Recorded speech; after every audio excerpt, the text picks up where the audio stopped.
Why Not? A queer podcast. Thank you to our sponsor, Pineapple Healthcare, an award-winning primary care clinic right here in Orlando. Pineapple Healthcare offers mental health counseling, HIV, STI testing and treatment, and specializes in care for the LGBTQ plus community. Open Monday through Saturday. Call today at 407-553-6336 and schedule your appointment. Pineapple Healthcare. Better together. Hi, everybody. I'm Rick Todd. And I'm Jeremy Williams, and you're listening to Wine. Why Not? A queer podcast. Episode 107. Try to steal your line. You'd think that we'd have this down by now. Not only do you think we'd have it down because it's episode 107, it's written and color-coded as to who Written says what when. color-coded, yeah. Yeah. That it is. Most smartest. Oh, that's fun. I know some people that listen to this that will laugh when they hear most smartest. Hey, Scott and Dave. How you doing? Yes, you are. Would you look at that? So, 107. 107. Do you have any interesting facts about the number 107 you like to share I with have us? two facts. I will not call them interesting. They are just personal to me. And I'm very glad I looked this up because I keep track of how many Lego sets I have because you register them and then they give you some points to use to like discounts on their website. And I am up to 107 sets. Oh, wow. And not only does it tell you how many sets you have, but it tells you how many pieces of Lego you have. So in my 107 sets, I currently own 142,635 pieces of Lego. Is that also how many dollars you've spent on those 107 sets? No. Do you Maybe. need a tissue? Like, we're going to watch this deterioration and he's going to start crying in the Even corner. if it was that much, totally worth it. I have some beautiful sets. The only You said sets, right? Voice. Sets. Lego sets. The only other 107 I have is my go-to radio station is Magic 107.7 here in Orlando. And every morning when I'm in the shower, because they do their little jingle, 107.7, and in the shower I go 7, 7, 7, 7. That's kind of funny and gross. I hope you're just listening to the radio when you're doing Sure, that. just listening. What about you? You got any 107s? I want to say this real quick, though. Yeah. So we've been interviewing people for a job. We sure have. For a social media coordinator position at Watermark, which is a whole new thing. Very exciting. But we interviewed a guy who does a radio show and has worked in radio forever. And because you said Magic 107.7, he's in Tampa Bay, but he said some words that made me smile because it reminds, like he said Delilah, right? He talked about the Delilah show. I remember Delilah. So I have a meeting while he's talking. I'm like looking it up. Where's Delilah today? She's still doing a radio show. Yeah. She's got a TikTok too. Now I remember listening to this years and years ago, and she must have started that when she was 20 because she's still really young. I mean, I don't know, Younger. She's my age-ish, maybe a little older than me. Yeah. That's not bad. But I'm like saying I listened That's to her a still long time okay. ago, so she must have been really young when she started. Yeah, I mean, I always assumed she was 60. she does have a very wise voice, if you will. Very wise sounding voice. I don't think that I can convey to you enough how much I love her show. Oh, it's fantastic. I love it. Yeah. Same issue. I grew up listening to Delilah. She was always on the easy listening channels, and my parents listened to the oldies and the easy listening. And her and Bob Ross were my ASMR before I even knew what ASMR was. Bob Ross, definite ASMR. Yep. I still, they have an ASMR or a Bob Ross YouTube channel. You put it on and it's live. They have live, you know that? Did you know that? They have live YouTube channels that they just run things on a loop. Really? They got a Bob Ross one. They got a Transformers one. It's the animated cartoon from the 80s. Just a live stream of nothing but the Transformer cartoons. Really? Yeah. We should do that. We should do that with the videos of this podcast, and it Just should only be these 4 minutes and 17 seconds. Yeah, just over on a and loop. Over. Yeah, let's drive. That'll bring in the money. Crazy. This is their ASMR. I think 4 minutes and 17 seconds on a loop of people looking at this shirt would make them very happy. That is That is a colorful shirt you It got almost there. makes a statement. I don't know what that statement is. It's like colorful, but also not very colorful. Right. Because you got the dark background Yeah. and the I bright liked it pink because it flowers. was hot pink. Anyway. Yeah. I think the statement it makes is I've embraced my age. Do you think as an old guy, old people, when they get, it's like, oh, I'm going to do the Hawaiian shirt sort of thing. Although it's hibiscus, I was told this morning. Yes. I know plants. Those are hibiscus. Are you You laughing at the correct. fact that I just referred to myself as being old and then I put my readers on like this so that I could read what I was going to say next? Would you like to know what I have to say about the number 107? Absolutely.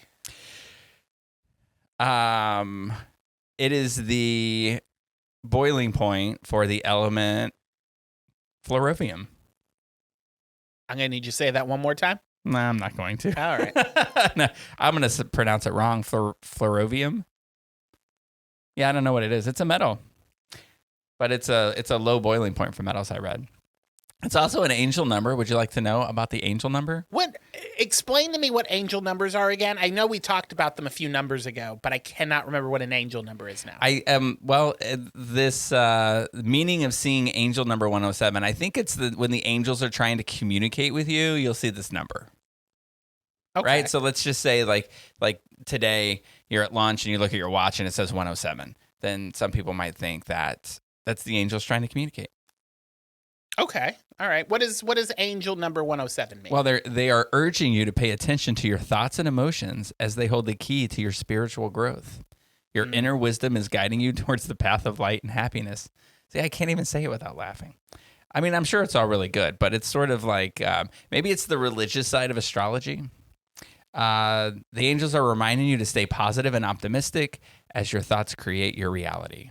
Yeah, and there's a whole manifestation thing to it too. I read it for a little bit. Didn't work on me. But anyway, that's number 107. All right. I look forward to the angel number of 108. Like, we're going to get to like 500 and something with these episodes. They can't all be gens. That's true. You deal with what you got. Hey, do you have anything interesting about 107 to say? Message us on Facebook. Yeah. If we're still on that. Are we? I mean, Have if we it's been more kicked off yet? interesting than angel numbers and the radio stations we listen to. Ooh, true. If it's not, don't message us. Yeah. Or if do, because we'll make fun of it. If it's not a fun fact, don't push it. Don't pass it off as a fun fact and send it to us. We'll know. Don't say fun fact. We'll know. And then say the fact. We'll judge. We'll decide. Yeah. We'll tell you what's fun. That's right. Speaking of fun, did you have any fun this last week? I sure did. I had a lot of fun, but I'm only going to talk about a few things. Seven. Yes, something. It's funny because generally when we do the same things throughout the week and we talk about it, it's because we did them at the same time. But we did something the same, but not at the same time. Let me explain. We went. Go on. We went and saw Cabaret at true. Orlando Shakespeare Theatre, and it was one of the best, if not the best, rendition of Cabaret I've ever seen in my life. I was floored by how fantastic this show was. You say one of the best. How many renditions of Cabaret have you seen? This is, including film, this is the fourth version that I have seen. So let's talk about the other ones. Okay. Real quick. So other than the film, you've I saw you've the seen film three one. other ones. I have seen... We're talking Liza Minnelli, right? Yeah, the Liza Minnelli film. I saw a tour that came through that was... I forget his name, but he was from the Queer as Folk. This is so bad. Why did you bring this up? Because you interviewed him, right? Oh, God.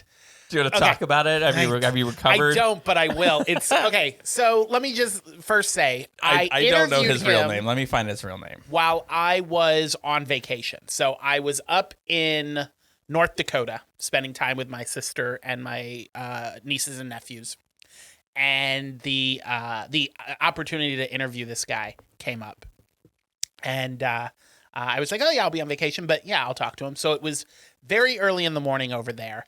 I had I'd been there for a few days, and I had started to get sick when I got there. So I was under the weather, not feeling very well. And he comes on, and I had been reading about his time on Queer as Folk. Harrison sticks in my head. I think that's his last name. I'm looking it up. I just had to connect. Oh, gotcha. So he came on the Randy Harrison. Randy Harrison. What was his character's name in Queer as Folk? It's Justin. Justin. So he came up on the call, and they were like, he was like, "Hi, this is Randy," and I said, "Hi, this is Jeremy. Nice to meet you, Justin." And he said, "That's not my name." He said, "I'm a real person, you idiot." And I did, because obviously I just got done reading all this. His background is his time on Queer as Folk, and that's his character's name. So I obviously didn't want to start the interview off being a dick. So I was like, "I'm sorry, Randy. I'm sick, and I've been reading about Queer as Folk all morning." And I was like, that probably made it worse. Like, I was whining about my job. Like, Or could that- you just answer my questions? Or I have no idea who you are, so I just read about you this morning so I could do this interview. Yeah. I saw that production with you, yes? Yes, At yeah, the we saw that Straz, together, right? And this is a long time ago. This was a very long time ago. This is when I was still working Tampa Bay. Oh, wow. And yes, we went and saw it at Straz. There was another rendition that they did here at Dr. Phillips, I remember seeing. Was and there? I don't know. Maybe I'm thinking I And did. did you see the one at, oh, why did I forget the name of it? Downtown. Oh, the Abbey? Yeah. No, I never saw the Abbey Oh, one. okay. So then what's the other one you saw? I saw this one. I saw one. I remember watching one at Dr. Phillips. Oh, okay. But it wasn't the one that you're thinking of. Yeah. Because that was at the Abbey. I will say that there, of all the productions that I've seen of it, which I think may be the same amount as you, this production, I felt like it was a whole brand new production. Like there were things about it that I don't remember from any of the other ones. Yeah, and there is a emphasis more on the queerness of the characters than I have seen in any of the past ones. In fact, while I was watching it, there is a man-on-man kiss. Well, there's and they three of them. probably should have put. Well, this one particular one, the first one, they probably should put a warning in the program or something that dudes would be kissing dudes, because as soon as that kiss happened, there was a couple next to me, and the guy in the couple started talking to his girlfriend or wife or whoever she was to him, his mistress, I don't know, allegedly, started like whispering like in a very aggressive tone. And then they got up and left and did not come back for the rest of the show. Really? So I don't know if they were bickering and it just happened to be that they were already in a fight when the gay guys kissed, or if it was the two dudes kissing that pushed him over the edge. He's like, "We're getting the fuck out of here." I find that so interesting because, like, what did you think you were going to see? You're going to see Cabaret. Right? Like, do people normally just go see shows and have no idea what they're going to see? I mean, but it's guys classic. do. It's a Straight classic. guys do. All right. I have a feeling his girlfriend was like, "Oh my God, I love Cabaret. Let's go see it, honey." And then he was like fidgeting in his chair and he's like, "Sure are a lot of queers in here." And she's like, "Oh, it's because it's theater, honey." And then they came out and there's like trans people in the cast and there's men wearing fishnets. And I think that's when his grumbling started. And he's like, why? Because he was attracted to them and it upset his sensibilities? I don't did know. not I don't look, know why I'm yelling at you about it. I didn't look in You his brought lap. him up. You explain it. I didn't look in his lap, but he may have been a little excited. I don't know. Maybe What he was like, "I am so turned on. We need to go now." if she? I need to What if ravish it has you. nothing to do with that? And she just leaned over and was like, "I'm ovulating," and he was like, "We've been trying for years. Let's go now." And now Now we're I making feel fun of them on bad. a podcast. Listen, I just want to say, if they got up because they were so offended that two men kissed, they probably should have stayed, because if that's your philosophy, you might like the end of the show. Yeah, you totally would have dug the second half. But yeah, the show was fantastic. It's if you go to Fringe, or if you don't see a lot of shows at the Orlando Shakes, it's where the orange venue is. Yes. Where it's kind of the horseshoe audience around, and the stage comes out. And it was just absolutely fantastic. I absolutely loved the show. I'll say a couple of things about it real quick. Anastasia. I always want to say, I'm sorry when I say that name, I always think of Will and Grace, and I want to finish it with Beaverhausen, and I know Of that's course, not yes. accurate. Anastasia Raimundos as Sally Bowles. Yeah. She was insanely good. I just I'm going to agree with you. I'm going to say that definitively, and I apologize to all of my theater friends out there listening to this that are not in the cast of the show. This is definitely the best thing I've ever seen locally. Yeah, absolutely. In Orlando. And what was cool about it, I was reading their bios, and that a lot of the cast members are Broadway performers. Yeah. They have been cast in Broadway shows previously, but a lot of them are also from Orlando. So they were from here, but then they do Broadway stuff, and then they come back. The guy who was the lead, like in the relationship, MC, not the MC, but the other guy. The guy who kisses the guy. Cliff. That's like Cliffy. Why does that Cliff sounds familiar? It does. I mean, I've got the program here, so I can probably look at it. I forgot my program. But I do want to, while you're looking that up, I do want to give a shout out. The guy who played the MC, I thought was fantastic. He reminded me of Clifford. Clifford Bradshaw. He reminded me of a friend of mine, Dilly, who Dilly. Dilly. He had dilly qualities. So I was totally digging that. I do know somebody else that listens to the show that's probably cussing at their radio right now. I'm sorry. Everybody can't like everybody, but I love Dilly. Yeah. The other thing. Oh, and then Anne Herring as Fraulein Schneider. She was so lovable. So good. Just so good. So tragic. I'm really like, these people were these characters, and it was really great. Amazing. But the highlight, right? The most amazing thing about it, I would say, did I not write his name down? The set. The guy, the set was insane. So if you did the set, you deserve every award that they give out for local theater. Stages moving forward, things coming up out of the ground, things lowering from the ceiling. It was great. They made it snow. Yeah. Wasn't that pretty cool? It was before the show started, something kind of fell from the ceiling. I looked up, I'm like, what the hell was that? And then when it started snowing, another part, I was like, okay. Some of it made its way over to the south. Oh, very nice. Very nice. But it was really good. Not so much. I'm not like, the immersive whole thing, like the fact that they turned the one lobby into like the Kit Kat Club, which made me laugh because they do sell Kit Kat at the Kit Kat Club. They sure do. But once you got into the theater, like that whole setup, it's great, but it's not for me. When you get in there, like the lights that were hanging from the ceiling were like there was so much about the set that was just completely immersive and really cool. I do, since you're mentioning the concession stand, I do want to give a shout out because for those who are going, just be aware this is a long show. Yeah. It has a 15-minute intermission. With the intermission, you're there for about 3 hours. So at intermission, I went to get a coffee. And they pour your coffee, and then they give you the cup, and then you make your own coffee. And they had the little individual, the coffee mates, the Italian sweet creams in the little creamers. It's my favorite creamer. So anybody who supplies like individual creamers, if you get the sweet Italian cream, you're automatically my favorite theater. I love Dr. Phillips, but you do not have sweet Italian cream. So if you could get on that, you can find out where you can buy them at Orlando Shakes, because they had them, and it made me so happy as I was stirring my coffee. And there was another lady, because a lot of people were getting coffee at intermission, and she's like, "Oh, are those sweet Italian cream?" And I was like, "They sure are."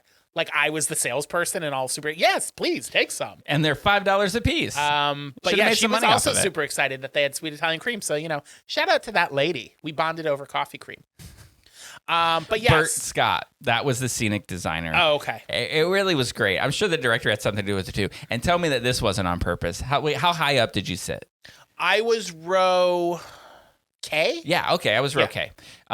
So you could see, you got a pretty good view of it all. Of the whole thing. And so part of the set, like there's a square stage that the band sits on most of the time, and then there's like this there's a long like thrust that kind of comes out into a circle at the end of it. And it had lights all around it and tables around it, cool. But that the thrust part of it would retract, and then there was a hole in the ground, and things would come up out of the bedroom scenes. The bed would come up out of the ground. But did you notice that stage came in and out a lot? Yeah. It kind of looked like a penis. Do you think that was on purpose? I mean, how can it not be? It was long and then rounded at the end. Right. That's what I'm saying. I mean, the stage didn't have to look like that. That was, to me, that was like me seeing that was like you and your hands in that movie you like.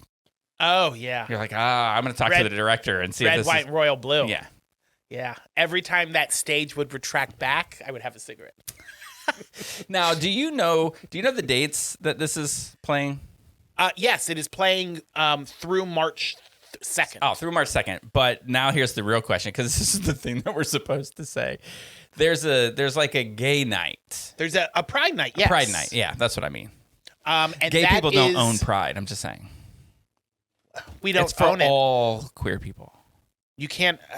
I was gonna do the rent line. You can't own it, but I think you can lease it or some shit like that. But then I was like, they say you can't own Pride, but at least you can rent it. Rent it. Okay, there you go. See, I knew I was gonna butcher the lyric. We could rewrite the whole show Rent to be about Pride, as we should. Again, I'm just. Stalling. Thank you. That's the word I was looking for. I was trying to look up the date to the Pride night. I think it's February 19th. And I think you're right. I think it is February 19th. Check your local listings, but listen, if you like theater, you're gonna want to see this. It's if you're like, oh, should I go? I don't care what they charge you. It's not too much. It's worth it. Yeah. I mean, unless it's more than $399. Like $399, because yeah. I mean, like $399. That's a deal. Like, that's Audra McDonald in Gypsy money right there. I wouldn't pay that. Then you won't see it. I won't. Even if I had $400, I wouldn't spend that on a Broadway ticket. Would you spend $399 on a Lego version of Audra McDonald in the show? Like if you had to create a scene. Not unless she's dressed as Batman. Oh, okay. It takes a lot for me to spend $400 on a Lego set, and I'm pretty sure my Batman, like the Batcave and the the portrait that hangs on the wall, I think those were around $400. I don't know if you have seen Gypsy, but she will not be dressed as Batman. You lost me. Yeah, it doesn't even say on the website. But I think February 19th is the Pride. We're going to go with that. And if we're wrong, we're sorry. You'll enjoy it if you go February 19th. Sorry. As long as You're going to enjoy it whatever night you go. Yeah, you are. But I'm pretty sure if you go on the 19th, there's going to be a lot more gays there. I went on opening night, and I think you went the night after opening night. I went the night after opening night. And the issues I think that you're about to talk about did not affect me because... oh, really? Yeah. So I don't know because I'm not... Are you either performers? Do you act in anything? So if you're a local... My life. If you're I act like I want to do this. If you're a performer, shoot me a message. Like, get us on the socials or email. Email in the box that I've stopped checking. wwn@watermarkonline.com, which probably could be watermarkoutnews.com now. As it should. Anyway, I'm just curious. Like, when you're on stage and your friends are in the audience and you first walk out on stage, do you enjoy that they screech like you're in the Beatles or New Kids on the Block or What's Something Today? Chapel Roan? Like they screech. Nice. Yeah. Like, and it's this like high-pitched, loud screaming, and it's like, look, I get your friends, but that's not your friend out there. That's Sally Bowles, so shut up. Let her sing. Yeah, those are Nazis down there. Right. They aren't your friends. You and are if they cheering for a Nazi. You have a lot of explaining to do. But yes, you had mentioned when you came in the next day that because it was opening night and there were a lot of local performers that their family and friends had gone. Yes. I did not experience any of that. I mean, it was appropriate cheering and appropriate clapping for a show that is that well performed. But no screeching or anything. Everybody was very respectful. And all the characters were just, I mean, everybody was on that day. Yeah. And I think because they had one performance under the belt and they were just running on all cylinders and everybody was fantastic. Whereas I thought he was really good. I will say, like, I think it took the MC a song to get into it. But everybody was so good. And the choreography was so good. Mm-hmm. And the ensemble each had a character. I think sometimes in shows, ensembles tend to like blend and they tend to all be the same type of person. But in this, they all had their own distinguished characteristics, and it was so good. It's interesting because I've thought that in the first half that was, I agree, they all had distinctive characters. And then after the second half, when like all of them become the Nazis, no distinct characteristics. And it's like they all blended together. They were all just the Nazi regime. Do you know what I didn't know about Nazis? Well, how well they could sing. No, that like the MAGA red hats, and I'm not saying MAGA people are Nazis. I'm just saying like the hey, I got a mad MAGA hat. Red MAGA hat. Yeah, there you go. There you go. And I'm cool. That for Nazis, it was brown shirts, and I didn't realize that. And then I was watching Cabaret, he took his coat off when he got to that party and had that swastika on. He was wearing a tan shirt, and I was like, oh, that's fascinating. You never look at UPS the same way. Wow. I'm not saying they're Nazis. I'm just saying they were the color. People are saying. People, I'm hearing things. I'm hearing things. Yeah, I used to work at UPS, and I can say they're not Nazis. At least not the ones I worked with. I gotta say too, I prefer UPS over the other one, but I'm not gonna say their name. I would be afraid that they might sue me if I did, but I don't think they can get anything right, so I don't think they would sue me. That's true. But no, yeah, I appreciate UPS, and I'm sure not all of them are Nazis. Did you do anything else? Yeah, I watched the Super Bowl. Did you watch the Super Bowl? Oh, you mean the big game? That's what the kids call it. Yeah. I watched the big game. Did you have big game food? You can't say those words. You have to call it the big game. You can in an editorial sense. You can't say them as Is this marketing. editorial? It is. Oh, that's true. We're not making It's money considered, yeah. So I watched. No one's paying me to be here. This is editorial. I watched the Super Bowl. Dun, dun, dun. On Fox. Do you know, did I tell you this? I looked up Walt Disney World tickets to go to gay days. Did you? No. I don't buy those tickets. Do you know what's funny? Is like you have to have a park reservation to go, and my pass expires before that day, the first Sunday and Saturday in June. Oh, yeah. So I can't make a reservation for it until I renew my pass. But if I went to renew my pass today, so I can make a reservation, then I have to pay for the next. I have to pay from now until my pass expires to pay it all off, and then I can renew it. And it's just a mess. What? So I have to wait. Why is it confusing like that? Because it's. I don't know. Because it's that big day in June. That big day in June. I like that. So, anyway, I went to turn on the Super Bowl. Yeah. And I was like, oh, it's on Fox. So I was trying to find it. So you watched it on Fox? Well, I found it on, I have Sling. And so, yeah, I think I watched it on Fox, but I clicked on something else that was Fox. I did this for the camera so that people could know I was actually pressing a remote control. Mm-hmm. And what popped up was a Trump interview. It was like, him and the big Gulf of America thing behind him. And I was just like, eh. So, yeah, I don't have cable, but this is how I found out that Fox owns Tubi. Oh, really? Yeah. And it was streamed live on Tubi. Oh. So it was, but I was listening to the radio today, and they license it out to a lot of places. They must make a killing. Do you know that a ticket is like $5,500? That sounds about right. Do you know how much? I would never buy a ticket. It was $40 at the first one. Oh. It must have been a lot of money back then. $40 back in the 70s? Maybe it was $12 for a ticket, and it was like $40 for an ad. I don't know. Now it's $8 million for an ad. Yeah. 30 seconds, Super Bowl. Big game day. That's why a lot of people were posting online that all of the movie trailers showed you just 30 seconds of the trailer and said, go online and watch the rest. Oh, well, that makes sense. We're not paying for a full 2-minute trailer on this thing. That'd be $32 million. Now, do you use? Is that right? You watched the whole thing? Yeah. Towards the end. Uh-huh. I mean, I know it got boring, so it got to the point. But towards right at the 2-minute, the 2-minute warning, right in the fourth quarter at the end, the 2-minute warning, and then they cut to commercials, and there was a commercial for an app called Fetch. Yes. Okay. And I scanned the QR code. Do you have Fetch? I do now. Okay.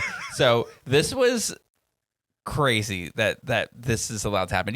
I don't know, that maybe because the game wasn't close, that it didn't matter, but if it was a close game, it's kind of crazy. So what it was is that they were giving away $10,000 to 120 people. Yeah. And what you had to do was In 2 scan minutes. the QR code. Now, I use Fetch because Jen has convinced me that you just buy stuff, you take a picture of your receipts, you get points. When you get to 50,000 points, you can get a $50 Amazon gift card. And I was like, well, I buy shit already, so why not just take the pictures of it? I'm sure they sell that information. Is Jen the Fetch commercial? Because she sounds like she's a Fetch commercial.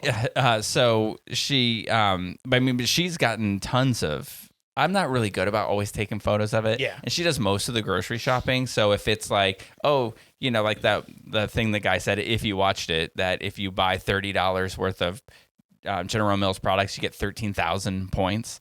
I get 25 points per receipt, and I never do buy the shit that gets you more points. I just, why would I go spend $30 to get 13,000 points so that I could get a $50 gift certificate on Amazon? I'll just go on Amazon and spend the money. Sure. But, just taking the pictures and doing it.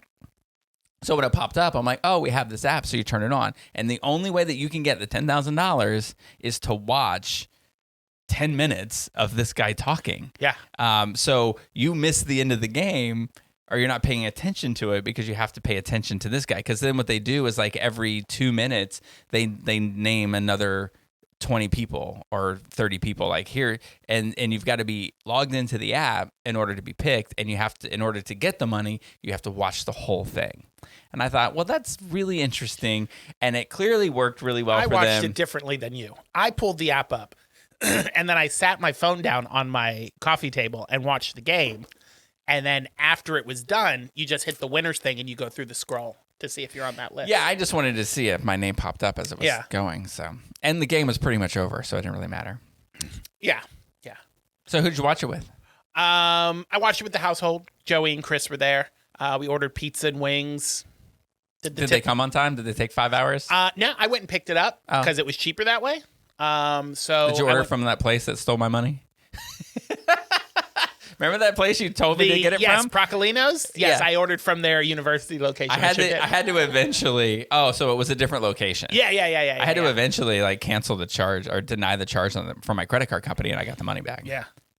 They didn't steal it. It was just a misunderstanding. It was just a. They wanted me to pay twice, and I didn't want to.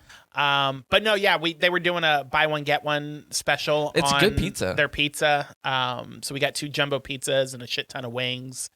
My nephew works at a pizza place that's not chilled. open on Sundays, but they were open on this Sunday because it's like you make a killing. It's pizza and wing day. Yeah.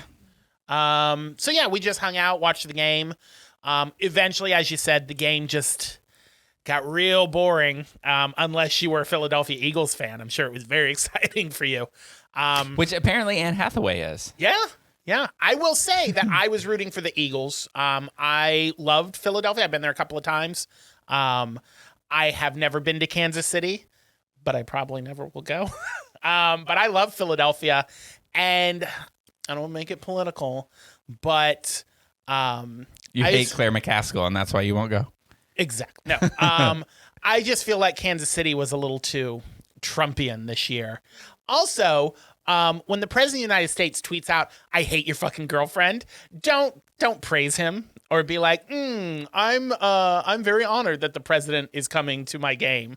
You know, the man who told my girlfriend she was a bitch. Anyway, grow a backbone, Travis. That's all I got to say about that. Anyway, I'm glad the Eagles won. I was not rooting for the Eagles. I mean, is this going to get me in trouble to say this? I said this to my brother last night, and he goes, "It's not really that hard." And I said, I bet he loves it when you impersonate him like that. That's what you sound like when you're being stupid. He doesn't listen. Now he'll message me. Listen to this one. Or somebody will call him. My mom will listen, and then she'll be like, "Do you want to hear what your brother said about you?" Oh, do you like the impression of my mom? He said that we talk like this. We don't talk like that. Yeah, we do. You have voices for everybody. They're going to notice when we use this as a promo clip.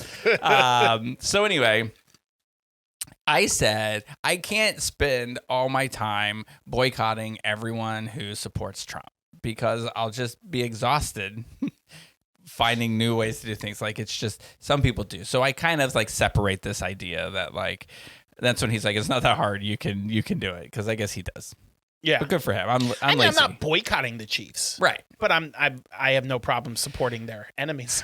But like, I don't know, I'm going to get into some things that's going to be in trouble in a minute. Sure. But I will say this. I find Patrick Mahomes to be hotter than the other quarterback, which is why I root for the Chiefs. But also because, I mean, really, at some point, you just got to go with who you think's better looking. Yeah. Well, sometimes. First off, if we're going to do that, the Eagles coach, so much better looking than the I'll Chiefs give you that. coach. Than diabetes. Also, have you the heard? other guy looks like Wilford Brimley. Read anything that Patrick Mahomes' wife has Yeah, said? I don't know. You know, again, Problematic. He also, I can't stand. Also, his constant chewing on his fucking Invisalign or whatever the fuck that was driving me crazy. Jen yells, they don't give him a mouth guard. He just has Invisalign. That's all he's got to protect himself.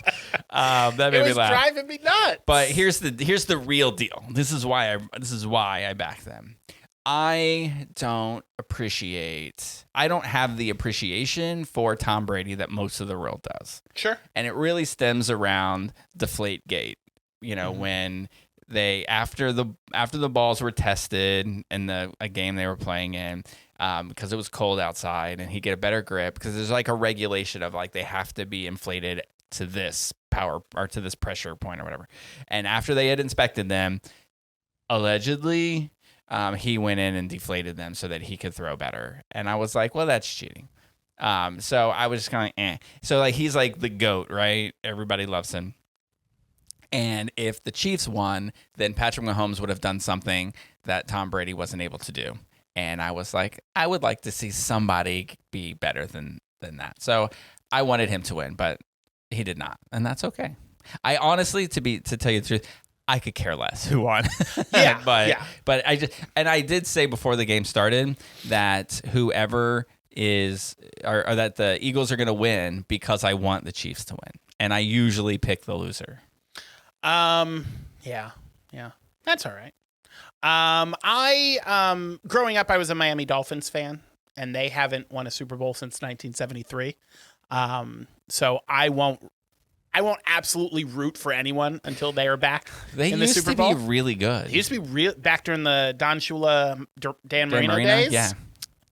That was something to watch, even though they only went to one Super Bowl while he was But everybody, I mean, he was super famous. Everybody loved the Dolphins. But yeah, so I honestly forgot that they were a team. Honestly, until the Dolphins are in the Super Bowl, I probably won't like full on root for them. But you know, in this, you always pick a side in the Super Bowl. Well, you're gonna pick one. Why are you gonna watch it if you're not gonna pick a side? Yeah, that's the whole point of the game. And when it comes down to it, I just cannot fucking stand the Chiefs. They're just so snooty and pretentious. See, that's how I felt about the Patriots. You do know that the Patriots weren't playing last night. No, I know. I'm just saying that when they were winning all the Super Bowls, that's how I felt about them. Oh, yeah. And most people, and then when he signed to Tampa, they were like, oh, never mind. We love Tom Brady. Yeah. And that's how everybody in Tampa sounds. Also, Tom Brady's hotter than Patrick Mahomes. You think so? Yeah. I don't think so. No, I do. Ooh, excuse me. He looks more Aryan. That's for sure. Yeah. Now, granted, I think the Philadelphia Eagles quarterback is hotter than both of them, but I do. I believe that to be true as the words were coming out of my mouth. When I was saying I was going for who I thought was a hotter quarterback, then you would have said, well, that's why, I picked the Eagles. Because I feel like you would have thought he was hotter than. I did think he was hotter. I absolutely think the coach is hotter. And then that little twink on the Philadelphia Eagles who made that touchdown. Oh, wasn't he adorable? Chris loved him, and I was like, "Look, we all have a boyfriend on the Philadelphia Eagles." No matter who you wanted to win, you just got to appreciate the fact that this kid was a rookie. Yeah, it was his first interception ever, and it happened to happen during the Super Bowl, and he ran it back for a touchdown. Yeah. I mean, the fact that they were killing the Chiefs shouldn't take away from the fact that absolutely. It was a pretty big deal. So good for him. Did you like when Taylor Swift got booed? Did she? Yeah. You know who loved it? Donald Trump, because Yeah. he tweeted it out. Yeah, I don't. I actually, although I do not care for 90% of her music, I actually have a great deal of respect for Taylor Swift. So Yeah. I think that people booing her is just them being sheeps to the Cheeto that was in the audience, and I find that lame. Yeah. So if you booed her, you lame. That's all I got to say. But I can forgive you if you like this show. So keep listening. Yeah. Did you see his? I don't know how you feel about this, but I don't believe anything I read anymore. Like You shouldn't. on Facebook. Like people will take screenshots of tweets from Donald Trump and they'll put them on Facebook, and I'm like, there's no way that's true. So I don't tend to believe them. But did he actually say that the Chiefs probably lost because of DEI initiatives? I did see that tweet. But I don't know if copy it's of the true. tweet, but I don't know. Again, I don't know if I didn't verify if it was actually on Twitter. But let's do a quick search. Are you Snopesing it? I sure am. I mean, it's not a political podcast, but how can you not? I mean, sometimes you're just talking about the world. Fact check. Fake. That's what I thought. Screenshot shows Trump post claiming Chiefs focused on DEI nonsense and Eagles got "you said" money flowing. No such posts exists. Yeah, it's a fake post. Good. Because that would beg the question, what does everybody think DEI is? Because, I mean, we have watched no the game, doubt right? that most people don't know what DEI is. No. They just hear DEI, know that Trump didn't like it, and now they don't like it. Well, I'm glad that was. I mean, Also, because I know you were what talking about about the this thing about earlier. the nuts? I was just gonna say the nut allergy tweet apparently is also fake. Oh, okay. Yeah, because those words would never come out of his mouth. But I was like, a perfectly good nut. There, I mean, come on. And so here's my advice to people who might share my political views that are listening to this. Stop. Oh, nope, sorry. Sharing lies. It was the Peanut the Squirrel tweet that was fake. So I haven't seen. So the allergy the case one is might still out on the allergy All right. one. So I'll look Google, into it. did he say that teachers are ugly? Now the best part of the Super Bowl, the commercials. Did you Yeah. have a particular favorite commercial? I'm not gonna gripe about this, but I'm just gonna say that my timing of everything for the evening wasn't really planned very well, or I didn't communicate very well of how it should go down. So while the game was going on for the first half, I spent a lot of time still prepping things and cooking things and checking things out. So I missed a lot of commercials. Yeah. In fact, my favorite thing that I saw about it, I only saw because Jen sent it to me today, and it was the Stitch running around the field, and it made me giggle. And I was like, that's why I love Stitch. Yeah, there weren't a lot of really great commercials. They were just kind of meh. I did appreciate Harrison Ford did a Jeep commercial, and the only thing I really loved about it, other than I like Harrison Ford, was at the end. He said, "I like my Jeep, even though my name is Ford." And I thought that was funny. Do you know which one I did see that I appreciated? Because they brought back a classic. Well, they brought back all the classics, but the Puppy Baby Monkey. Oh, yeah. Yeah, he made a return. That was one of my favorite commercials of all time, and so I like to see it. Lots of celebrities. Really, the only celebrity commercial that I thought that I laughed at was Billy Crystal and Meg Ryan recreated when that was airing that good. salad for the mayonnaise. That was good. And Judy Sweeney, Sally Sweeney. What's that Sweeney chick's name? Sydney Sweeney. Thank you. Sydney Sweeney. What's played that the- Sweeney chick's name? Played the I'll have what she's having lady. Yeah. So that was nice. I didn't care for the commercial, but I do want to try the new Reese's chocolate lava cups. They look delicious. It was a stupid commercial. God, I missed that one. People kept trying to eat actual lava. I was like, that's stupid, but that product looks fucking delicious. So I'll excuse your commercial.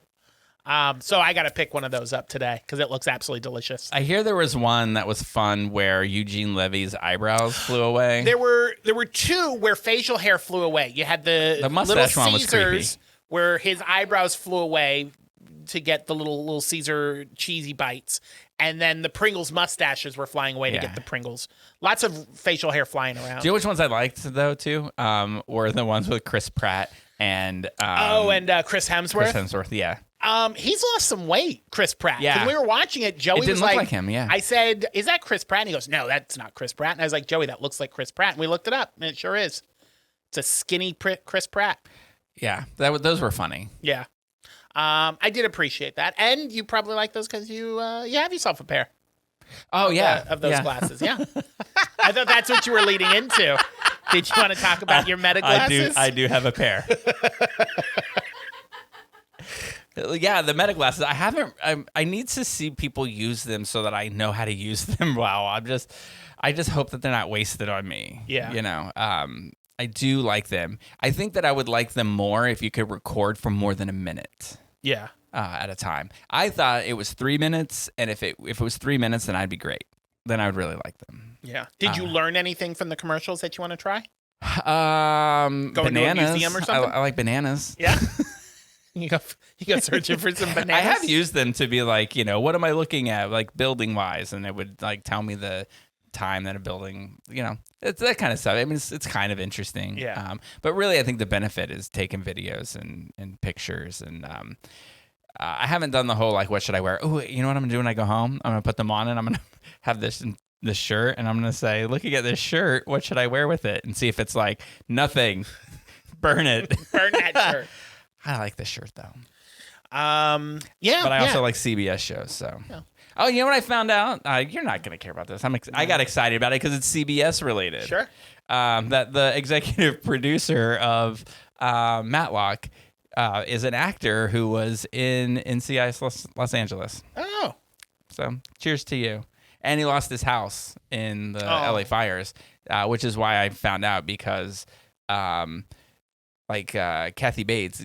At the Critic Choice Award, she mentioned that the creator of the show lost his house, yeah, and she's going to give him her Critic Choice Award to help decorate the new house when he gets it. That was nice. Yeah, I mean, or to sell it, and then you know, can you sell those? Because you can't sell Oscars. You can't even leave them to people in your will, can you? Because then they have to buy them from them. I was reading something about it. There's like I'm pretty sure that like Liza Minnelli had her dad's Oscar or something. I think you can hand them down. Okay, maybe you can. Let's see. And I mean, they've sold Oscars. Marlon Brando's Oscar went missing and then popped up at a auction and was sold off. Well, I want to buy Marissa Tomei's Oscar. If you're listening, Marissa, hit up the show. I want to buy your Oscar. Oh yeah, that'd be a good one. Yeah. I want Tom Hanks from he's Philadelphia. got two of them. Yeah, he's got two of them. Might as well. Hey, Tom. I know you're listening. Did you do anything else fun? No. I mean, I watched the Critics' Choice Awards, and you know, just getting prepped for the Oscars coming up less than a month. Exciting. Yeah. I'm excited to see what Conan O'Brien does. Yeah. Love me some Conan. So I did like him when he hosted shows before. It's just like I said, you kind of put me at ease a little bit about my angst towards him and that award. If Stephen Colbert didn't care, then I won't care. Yeah. I agree. Do you have anything else fun this weekend other than what we Well, I did two things. I don't know that I would call them fun. Sure. Tuesday night, I went to see A Beautiful Noise. Oh, the Neil Diamond musical. You sure did. I did. I went to see that at Dr. Phillips. I didn't. It is playing tomorrow. Starts tomorrow at Straz. I will not be there. I won't make it to that one either. I will not be there for that one. It's interesting. You know, I like Neil Diamond, so I was excited to see it. I like Neil Diamond's music. Of course, I'm not a huge. I mean, I don't dislike it. Like if a song comes on, you know, I'm a white man. I'll sing along with Sweet Caroline. But I'm not a big fan, you know this, of jukebox musicals. And it takes a very particular artist to do a musical like that and me to want to go see it. That's interesting because this is what I wrote down. What is the fascination with this trend about these jukebox musicals? Only a few are good and someone should be in charge of stopping the bad ones. It's true. You know, like, there's so much I have to say about this show. You know, but I just should pick one thing and start there, right? I got a little tongue-tied there. Jersey Boys, really good. Ain't Too Proud, really good. I mean, and these are stories about how these people came to be. This one made no sense to me. I don't know why this one was made. Yeah. And then I read a story, or someone locally covered the show and said that they read an article that every time Neil Diamond sees this show, he is he feels like it's therapeutic. And the critic said, that's great for you, but the audience deserves a good show. They're spending money. They don't need to look on your therapy session. But the ironic thing about it all is the whole show is a therapy session. Literally. It starts off with Neil Diamond at a therapist's office because his wife wants him to go to therapy because he's struggling. And the whole thing is sort of, that's where it starts, but it's weird. Did you know, though, because you say like you like some of his songs, that he was a writer before he started performing, and then he was singing a song to somebody, and they were like, you should be singing these yourself. But I'm a Believer. He wrote that. Oh, I did not know that. That's a good song. Didn't know that until I saw that show. So there you go. I learned something. And when I talk about shows like this, the cast is good. They are really good, and they can sing and they dance and they're talented. But just where does this come from? Why do we have to make a storyline out of no story whatsoever? And if you're gonna do it, make it good. This is so this is a story about a kid who had anxiety issues, who then got on stage and people loved him, and so he felt fulfilled while he was on stage. But minutes after getting off stage, he was depressed again. And so that was his whole life. And he made these songs that were that's distracting me. But I'm sorry, there was just somebody was tapping a pen, and I'm one of those people that has that hearing problem that makes you crazy when you hear noises. True story. Anyway, so his songs were therapy for him, and then being on stage made him feel great. So he was always on stage, and it ruined all of his relationships because he was always wanted to be on stage and was never home. Okay, cool story. Nope. So it started. Not gonna see it. So it stars Nick, American Idol season 15 winner. I'm gonna pronounce his last name. I don't watch that show either. I watch it. I've seen every episode of it. Every single episode, every winter, and I cannot tell you anything about this guy except that he sounded just like him, so that was good. Oh, good for him. Oh, but this is what I want to mention about the show, right? Like this is the very beginning. They're having this back and forth, and he's like, "My wife wants me to be here, and I don't," and he's doing that like, "I don't need a therapist." Sort of thing, and then she pulls out this book of song lyrics and is like, "Oh, well, let's just talk about your songs then." And so he starts flipping through the book, and as he's flipping through the book, he's saying like, things like, "I am, I said, they're coming to America," and like he's like lyrics in his songs. And as he's doing this, the rest of the cast starts popping up from behind his chair, and they'll pop up and they'll go and start singing a song, and they're singing all these different bits of it. But I'm not talking like 3 or 4 people. I'm talking like an entire cast of people, like a clown car, and they were all hiding behind his chair and dancing around. And then it just got weird from there. So it wasn't my favorite. Yeah. And I only stayed for the whole thing because Jen liked the music and wanted to stay. There's a really weird thing they did too. You know how like at the end of these jukebox musicals, they'll do like a concert of a couple of songs? Get you to sing along with them. People dance in the audience. Right, but they save it for the end. No, this was... So when he started singing Sweet Caroline, they set it up that he did this thing. I guess he had signed a record deal like with the Mob. Like the Mob owned the record label that he was singing for, and he wanted out of his contract, and they wanted to kill him. That's a musical I'll go see. Yeah, it should have only been about that. Or it should have just been a concert. If it was just a cover band for Neil Diamond, I would have loved it. But anyway, they said, you give us one more album full of hits and we'll let you out of your contract. So they gave him you have 72 hours to put this together and, or they're going to kill him sort of a thing. So he goes into this hotel room and he's trying to write all these songs and he can't. And then boom, Sweet Caroline comes to him. So he starts singing it. And when he starts singing it, they bring up all the house lights. And I was like, is it intermission? But it was so that everybody could sing along and stand and sway. And chant and scream like they do in a bar. And I'm like, well, we're not in a bar. Can we just watch the show? So I guess you didn't get up and sway and sing and dance? No. All right. No. All right. No, and you Missed know, opportunity. I'm going to tell you, if Air Supply couldn't get me to stand up and swing or sway and dance. So it was just not my style. Yeah. Like, it's one of those things, you remember, like, it was that other show we watched where we can say it wasn't bad. It just wasn't a good show. Yeah. I get you. I don't think they needed to make it, is all I'm saying. Yeah, I mean, I didn't even see the show, and I can tell you that. I sat there the whole show going, Jeremy would have hated this. I appreciate not going.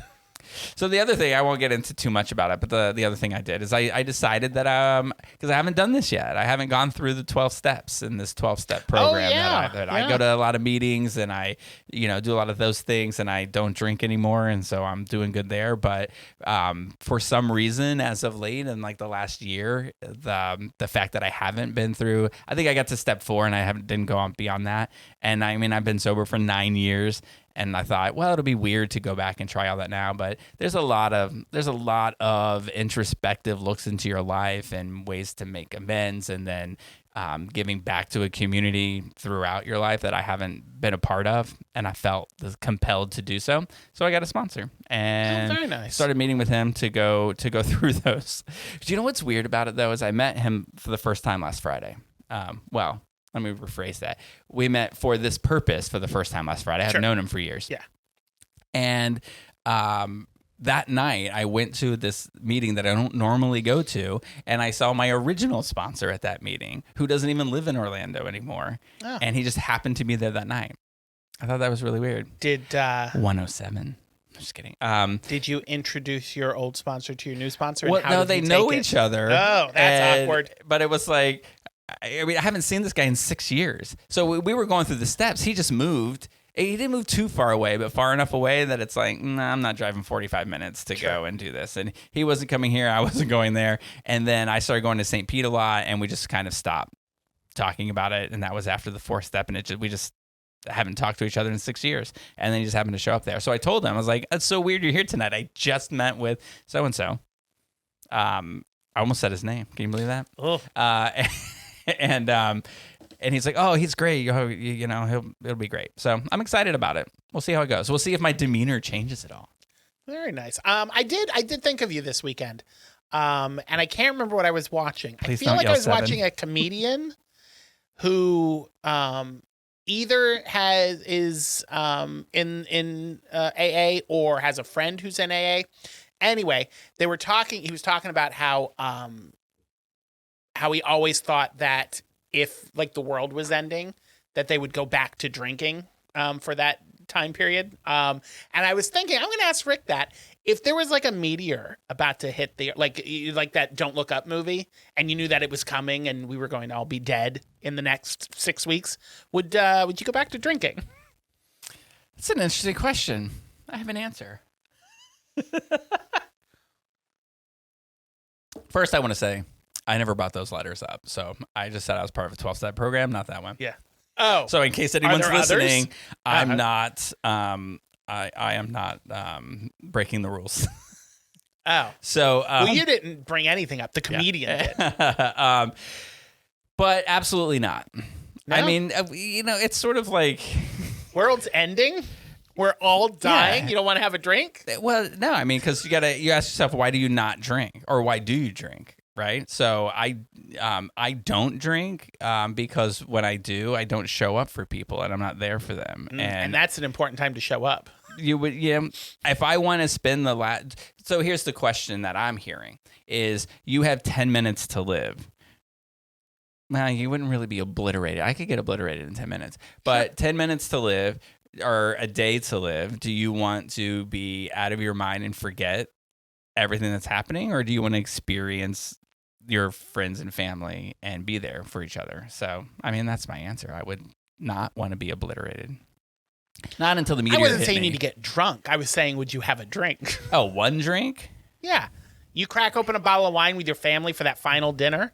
You know what would happen? This is exactly what would happen. You'll get the message.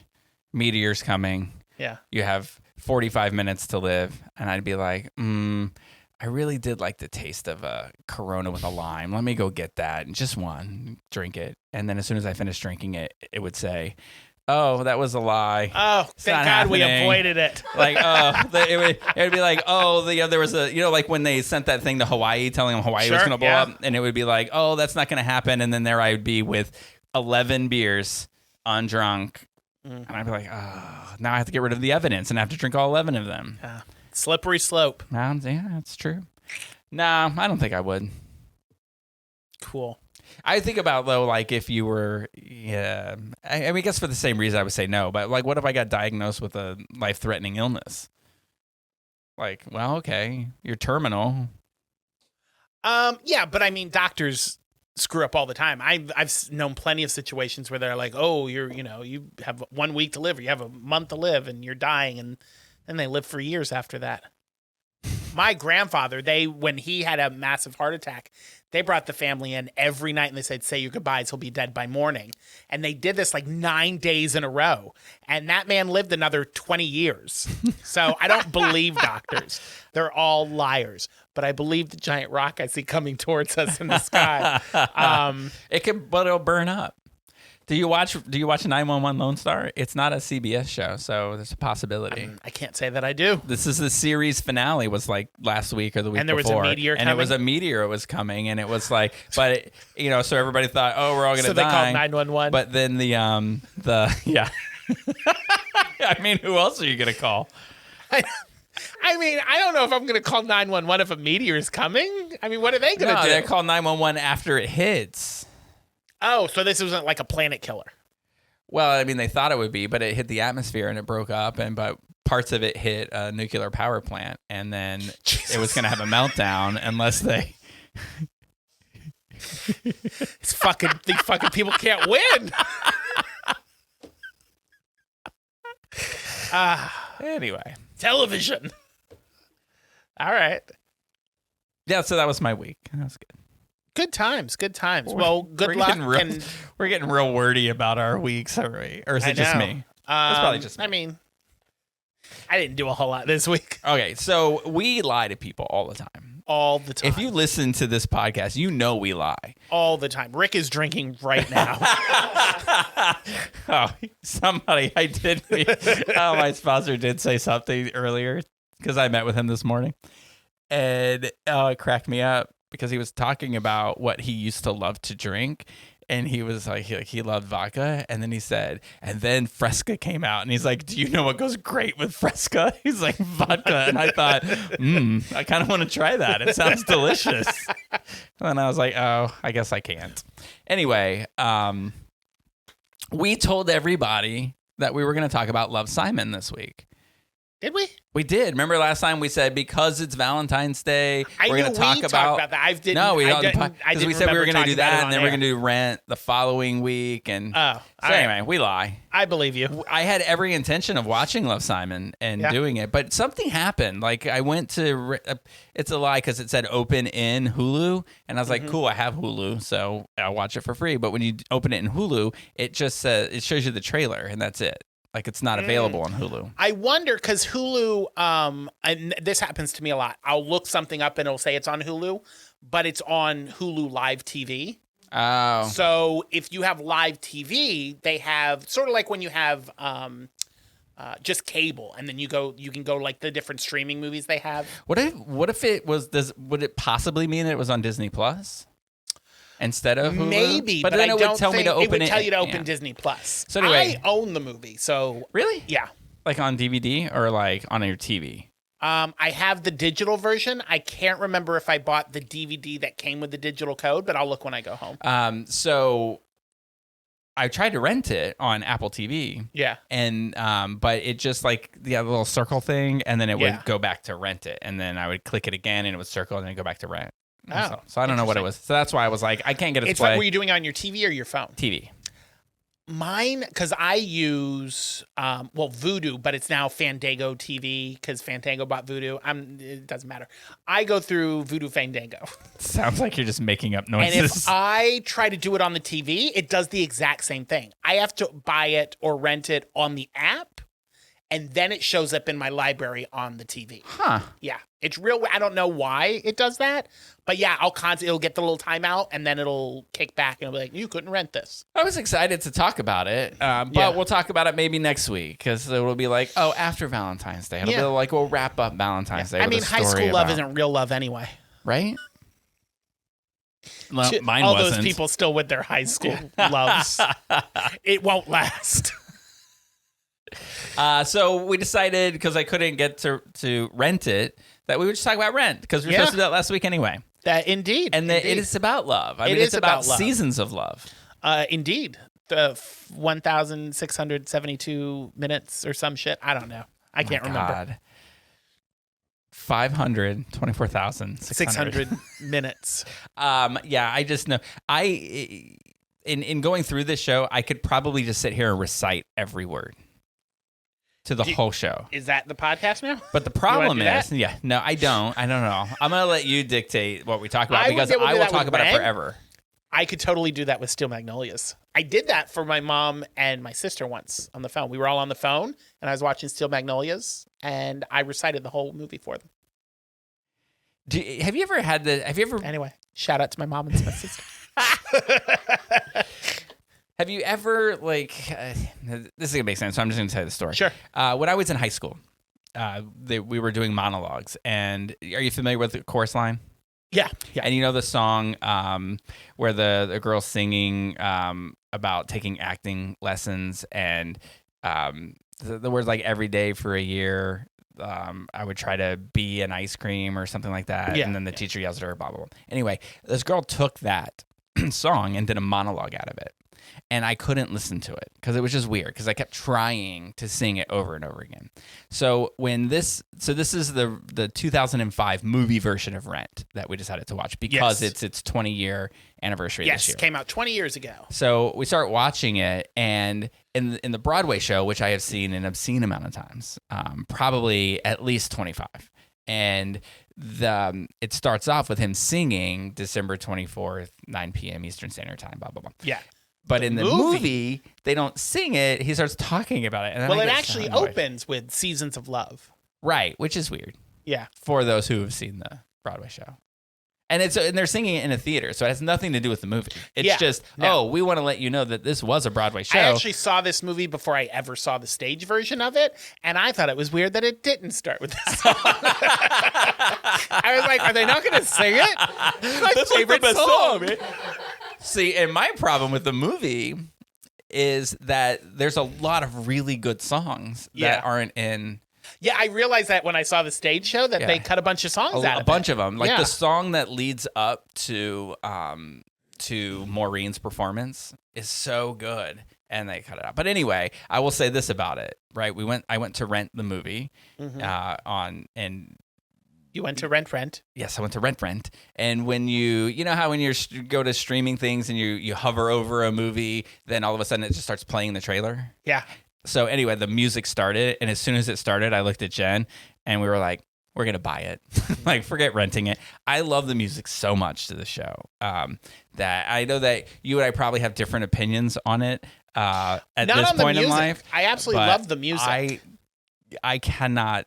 I say things like, I'll hear Dear Evan Hansen. I'm like, oh, that's one of my favorites. Or Miss Saigon. Oh, that's one of my favorites. But I hear the music to Rent, and I'm immediately like, I'm going to have to listen to the whole thing. It's got to be my favorite show.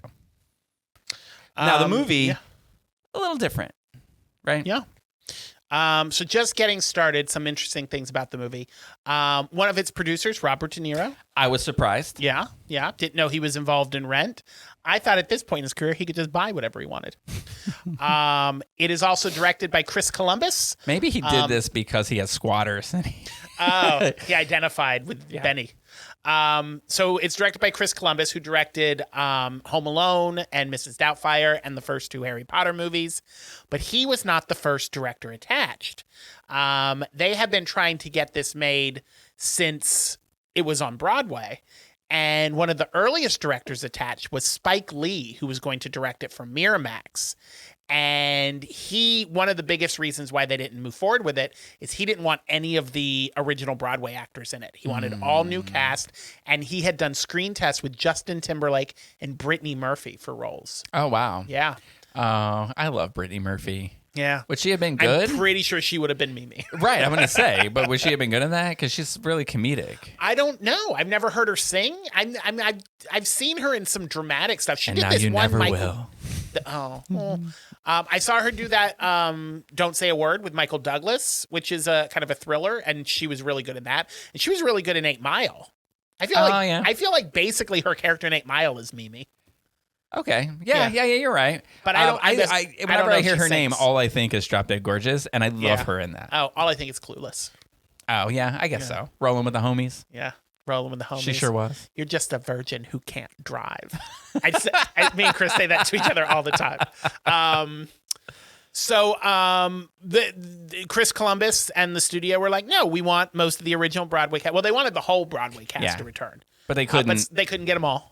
There's only 2 that they couldn't get. One, because she aged out. So she's too old. They decided, which is strange funny because they cast everybody else. Some of these people are way too old for these characters. At least they're not playing high school students, right? Yeah. So their ages can fluctuate a little bit.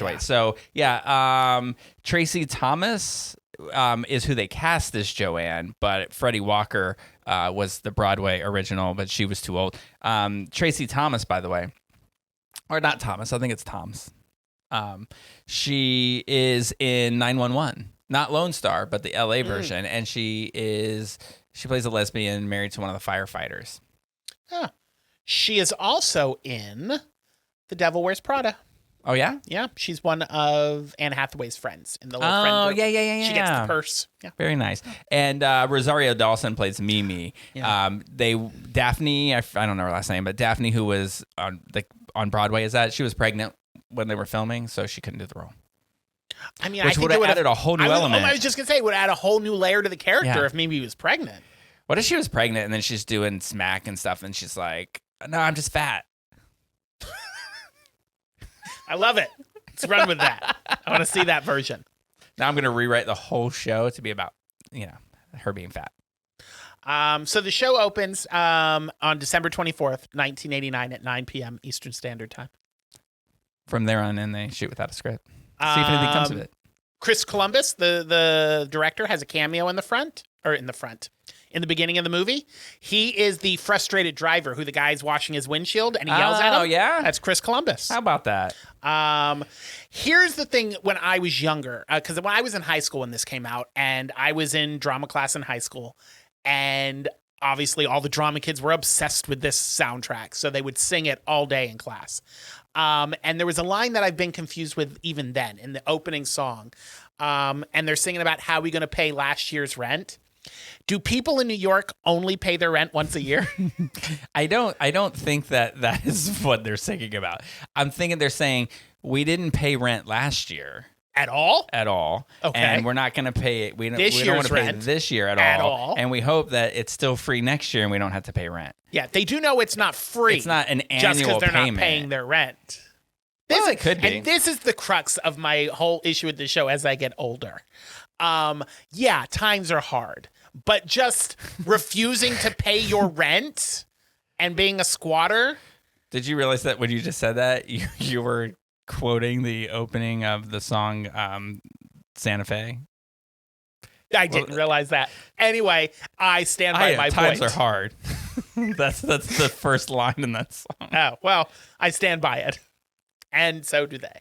I guess I mean, I don't know. I watched it with that in mind this time where, I get things aren't free. And if you didn't pay rent last year, I mean, just enjoy that, and pay your rent. But they're squatters.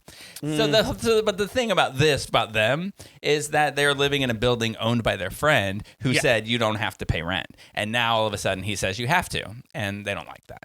That's what it's about. And the show is not about these people not wanting to pay their rent.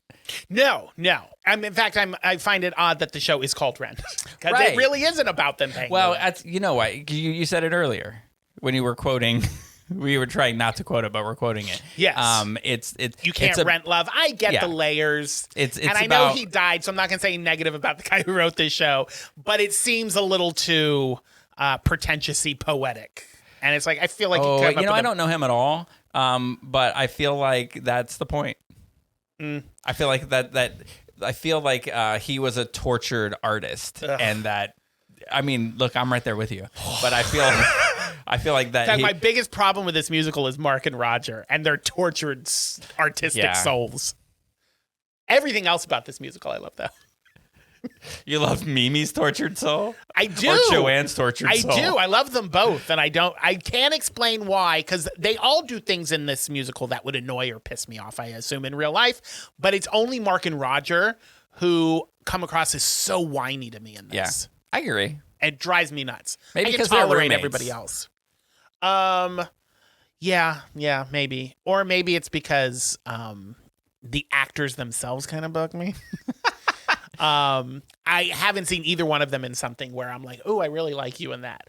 Well, because you never saw. I mean, Adam Pascal is Rada Mays and Aida on the original cast. It was brilliant and amazing. But did you not see Pretty Woman when it was on tour? No. Because he was in that too. I'm sure he's currently starring in Drag the Musical on Broadway. He sure is. He replaced Joey McIntyre. Yeah. I haven't seen that. My sister-in-law, she's obsessed with Joey McIntyre. She went up, my niece went and saw it, and they loved it.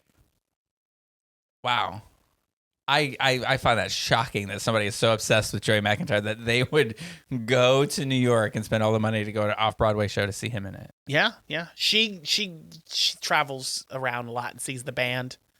Her and my niece go up to New York all the time to see Broadway shows. I do know one of the producers, and he was talking to me about the audiences based on when Joey McIntyre was in it and Adam Pascal was in it. Yeah. But because he's a producer of the show, I'm not going to say what he said about the differences on this show because Joey and Adam are probably listening, and sure, you're equally great. Yeah.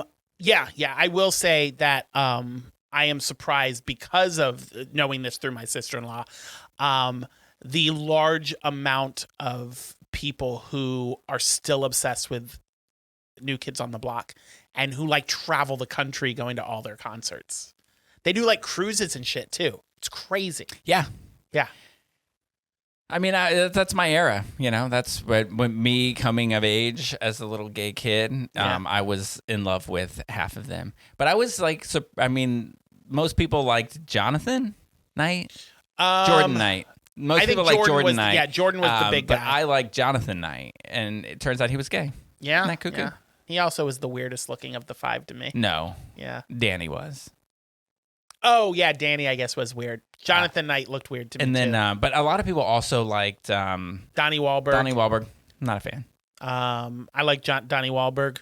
I like Donnie Wahlberg. My sister liked his acting stuff. Joey McIntyre when she was younger. But hanging the songs that Donnie Wahlberg sang were not my favorite ones. I wasn't listening for the music. I was discovering myself. So Mark and Roger, they're roommates. Mark is a filmmaker, and Roger is a musician, plays the guitar. And they don't pay rent. They live in this building. They used to live with Benny, who was their friend who got a grown-up job because he has grown-up responsibilities. That is not even true. Benny married a rich girl. Sure, and he is living off of her parents' money. Whatever you got to do. His job is working for her father. Yeah. Nothing wrong with that. Well, nothing wrong with it. You earn a living. But Mark, Roger, Benny, Maureen, and Tom Collins were all roommates. And then they all moved out, and Mark and Roger just kind of stayed with each other because nobody else wanted them, probably. Why are you going to move out of a building that's free? As you mentioned, Benny started I live with Jen. Benny started dating a girl whose father bought up all the buildings in the neighborhood, and now he's trying to clear out all the homeless so he can get some fine condos in there with some rich people who pay their rent. So Maureen is upset about this, and she's holding a protest performance. And that is kind of how it starts off. Right. Now, I would like to say when I first saw this, I felt like it's important to say when Rent came out, I had wanted nothing to do with it. People try to force me to listen to it, and I'm like, this is stupid. They're singing about answering machines like this. Answering machines, by the way, are things that people used to attach to their phones to get their messages. Yeah. And they would, and like his mom would call, and then they would screen the calls, and you would hear them singing. I'm like, this is so dumb. But when I moved to New York, this guy I was dating was obsessed with the music, and so I said, I'm going to take you to see the show. But it was like some sort of anniversary or something like that. So I bought tickets in advance, and I was going to surprise him with these tickets. This is not really the point of the story, but he refused to leave the house unless I told him where we were going. Now, we lived like 4 blocks from the theater. So I was just going to say, let's just go for a walk through Times Square and then get to the theater and be like, I got you tickets to the show. And he refused to. He was like, I will not leave this house until you tell me what we're doing. And it was so annoying to me because I wanted to surprise him with it. So anyway, I said, I'm taking you to see the stupid show that you want to see that I can't stand the music for, you jerk. So we went to go see it, and I was like, this is the best musical I've ever seen in my life. It was great. But I identified most with what at that age you would think the protagonists are, which are like Mark and Roger and Maureen and all of them. But when I watched it this time, having a house in St. Pete where unhoused people are squatting in the backyard of the house next to mine, kind of made me feel like Benny. Yeah. Why would they pay rent when they're living there for free? I know, but yeah. And it's like, I don't know. Nothing I can say about this is going to make me sound good. But I'm just like, I know it's privilege crap, but you know, like you wake up in the morning where I live in St. Pete and you grab your coffee and you're like, I'm going to go sit outside and let the dogs out, listen to the birds, drink coffee. And all you hear is like, you fucking whore. Like people screaming at each other. And you're like, but you know what? It's like you can't say like, why don't you just go into your living room and have this argument? Because they are in their living room. It just happens to be in the backyard next to mine, which is really loud and profane. Yeah. Anyway, I feel you. Sometimes Benny, sometimes you got to tell them the Marks and Rogers to tone it down. Use your inside outside voices. So Maureen's holding this protest performance. So Benny comes to offer Mark and Roger free rent. You can live here rent free, but get Maureen to stop the performance, which is funny because it reminded me of a time when I worked for, I won't use their name, but for a call center that I worked with my brother and a couple of my best friends. And I was kind of a Marine back in my day. And I felt like we needed a union. So I had this little marker board and I would write union and stand on my chair in the call center and hold up union. And also because they're all homophobic there. They had a huge problem with me being gay. So I threatened a lawsuit for mishandling or mistreating me because I was gay. Anyway, they ended up bringing my brother and my best friend, Gabby at the time, into a meeting and offered them bonuses if they could control me. Wow. Yeah. They were like, here, you guys do great work. I think they each got like $500 or something. Here's a bonus. And since we're being nice to give you a bonus, we'd really like it if you could told my brother, if you could get your brother under control because he's stirring up people. And I was Norma Ray in it trying to get a union started. I also yelled at a couple of the supervisors there because they told me that I wasn't allowed to say the word gay when I was in the building. And I was like, oh, I'll say gay whenever the hell I want to. And I just... Are you kidding me? No, I swear to God. And it ended up what going if you were like singing the Flintstones and like, we'll have a gay old time? Nope. I couldn't come out of my mouth. Gays don't watch the Flintstones. Gays can't come out of your mouth. Oh. So it ended up going up the corporate ladder, and I had this huge meeting with the director of the eastern coast of their call centers, and they had me do a meeting with HR, and they were going to start a Pride Day, and they were like, we want you to be involved, and we're going to do a Pride Day because they were worried I was going to sue. And then they had a call center down here, and my brother was like, "Hey, wouldn't it be cool if we lived in Orlando?" And I was like, "Yeah, that does sound kind of cool." And now saying this story, I think that was his way of controlling me. He's like, "I'll tell you what, wow. I'll get him out of the fucking city if you want. Give me my money." And he got me into Orlando. Send him down there with the rest of the queers. Yeah, they're nothing but gays down there anyway. All right. Anyway, so I have a new respect for your brother. Yeah, took the money and ran, literally. Anyway, so Maureen used to date Mark. They broke up, and now Maureen is dating Joanne, which weirds Mark out that she's dating a woman, and he's still in love with her. And then Tom Collins comes back into town, one of their ex-roommates, and he gets jumped and beaten up. And a lovely little twink finds him named Angel, and patches him up, and they fall in love over the fact that they both have AIDS. And everyone in this show pretty much has AIDS, which made me laugh because if you ever saw Team America, they do a parody of AIDS of Rent in the beginning. Oh, really? And it's called Lease. And they sing a song, "Everyone's Got AIDS." And then they go into this whole song, and it's hilarious. So every time I see the beginning of this movie, I'm like, everyone's got AIDS. Well, they took this out of the movie, but Mark doesn't have it and sings about not having it when he goes he? Remember when he goes to the life, what is it called? Life support meeting? Oh, the meeting, and he gets in late, and he's like, singing like, I don't have it. Oh, Yeah. he sings a song there? Yeah, Oh, I it's didn't know it's that. the opening song to it. Like most of the show is sung.